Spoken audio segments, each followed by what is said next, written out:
Canelo and Charlo. How do you see that fight? Break it down for us. I feel like, people sleep on Charlo's his high IQ. He has a real high IQ, and I feel like if Canelo shows up the way he has been showing up, like against Ryder and Triple G the third time, I feel like Charlo's chances are high. But if Canelo shows up like Canelo and he has great upper body movement, he has great power, he has great IQ, so I feel like he'll dominate the fight if he shows up as that person.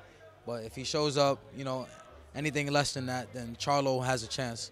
How does that chance look like? You mentioned if Canelo is slipping, it'll show in the fight. But how do you see in your mind like Charlo beating Canelo? Is it because he's quicker? Is it more active? He's focused. He's focused, and he's always fighting. He's fighting to the last bell. He's fighting to the last bell, so he's always giving himself a chance for a knockout. He's always, and he has a good IQ, so he switches it up. Like with Brian Castano, he switched it up to the second fight and ended up with a knockout. But I feel like if he sees any flaws that Canelo have and he could capitalize on, then he'll definitely take advantage of it. Decision fight, you feel?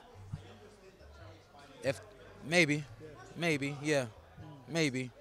Crawford's been doing a lot of talk about wanting to fight the winner. I know, right? This is kind of crazy, right? What do you think of that? Like, can he hang at 68? I think so. I think his skill set's like that. He has great skill set. The name of the game is to hit and not get hit. So, and he does that real well. It doesn't matter the weight class. It don't matter how much power you got. It don't matter how much speed you got. It's all about up there. You got to be smart in that ring. Do you see him beating him then? Either or? Do you see? It's possible. Does he beat Charlo and Canelo? I think he could definitely beat Charlo, but Canelo, I don't know. I got to see. I'll just be a fan watching. It's just crazy, man. This guy, 47 to 68, and he does that. Like, I don't know. They always say like weight classes. There's weight classes for a reason. Like, and I just think like, man, Canelo's used to being hit by bigger guys. So it's like, will he just try to just walk through Terence's punches? But then again, I just know this from talking to Terence over the years. Guy has crazy strength for his size. Yeah. I think Terence could hold his own with the best of them. He could hold his own with the best of them, and him gaining that weight, it may play to his advantage because he's always in shape. He, right after the fight, he'll go right back into the gym that Monday, after a big fight like with Spence. So, Crawford's always ready. Erickson, man, you do not take easy fights, my man. You, first off, it's commendable that you have that inside of you to want to challenge yourself like that. Why Jesus, man? A lot of people don't want to fight him. He's a guy that's on the rise. I wanted the best available opponent, really. I asked for this fight before he fought Joey Spencer, and they weren't interested before, but the way he looked in that Joey Spencer fight, he feels like he's ready. So I feel like, it's a great fight to make. It's the best available opponent for me too.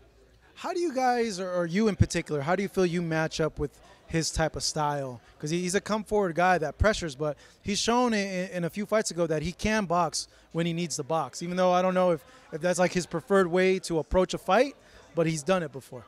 I feel like my style fits to, pretty much any type of style. I try to get in there and adjust to, whatever my opponent's coming at me with. I feel like he's a great fighter, though. He comes forward, he throws a lot of punches, he's strong. So it's gonna be a great fight. It's gonna be a great night on Saturday, September 30th. Do you feel at all that you kind of quelled the doubts as to what's left of you after the Fundura fight with the last performance that you had? Yeah, just a little bit, but I feel like this right here is gonna solidify that, though. I feel like this fight right here is gonna solidify and answer all questions and any doubts that people had in their minds about me. What do you make about them kind of still doubting and saying like, hey, this is kind of similar to Fundura style. You have a guy now that is in his prime that throws a lot. Look what happened last time. Well, he's not 6'7", but just gotta silence the haters, silence the doubters. It's my job to go in there and prepare myself, this training camp, like we have been, and just show them that, I'm here to stay. I'm one of the top dogs in the division, and I'm ready to be on platforms like this, being the headline to a pay-per-view. I'm not really complacent or happy with just being the co-main event to these big pay-per-views. I want to be the headliner to them. So, it starts with guys like Jesus Ramos, who, the world's really high on right now. So, got to put him in his place first.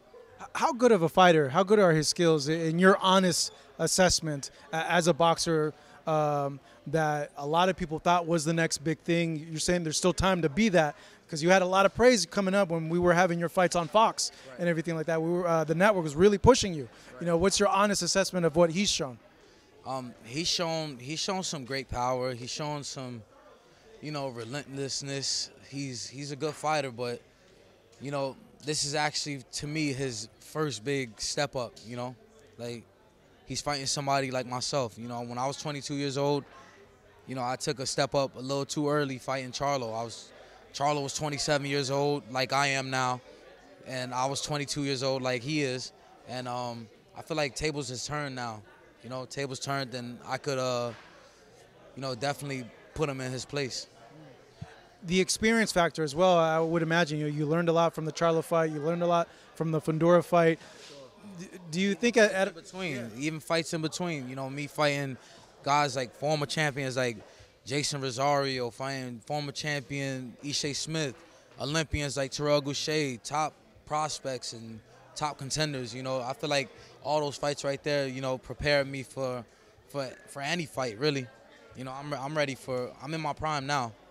Damn, I just realized, dude, you've fought some killers, bro. Damn. Like, and yeah, you're right. In comparison to him, like, you've been in there with the elite. Yeah, for sure. And I feel like that's an advantage to this fight right here. He hasn't really been in there with guys like how I've been in there with those type of guys, the top contenders and the champions. He's been in there with, Joey Spencer, and he did look good in that fight, and I tip my hat to him. So, I'm excited for this fight. I think a big advantage you have in this fight is the advantage that we've always talked about you. Your explosive power, your mind, and your speed. Right. I think they could play big factors in the fight. Absolutely. I feel like those are my advantages right there. You nailed it. How does it play in the fight? How does it turn out? How do you implement those things? Because he's going to come at you. You know that. Yeah. For sure. We draw up a game plan, and, when he gets hit with this power, when he gets hit with this speed, and he gets confused by, my experience, then we're going to see how he responds to it. And I got to keep responding to that.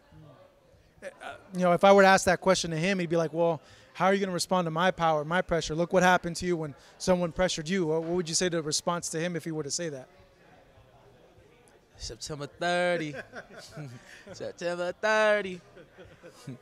We're going to see, man. We're going to see. I know he's coming ready to fight. He's explosive. And I feel like the fight's going to be explosive itself, but I'm not looking to go in there and have another fight of the year type fight, I'm looking for a one-sided ass whooping, to be honest, like a one-sided fight. I'm going in there with my experience, my power, my speed. I'm going to show him, how to fight like a real southpaw. Why do you say, do you think he's not a real southpaw the way he fights? He is. He's a real southpaw. He could fight. I'm not taking nothing away from Ramos.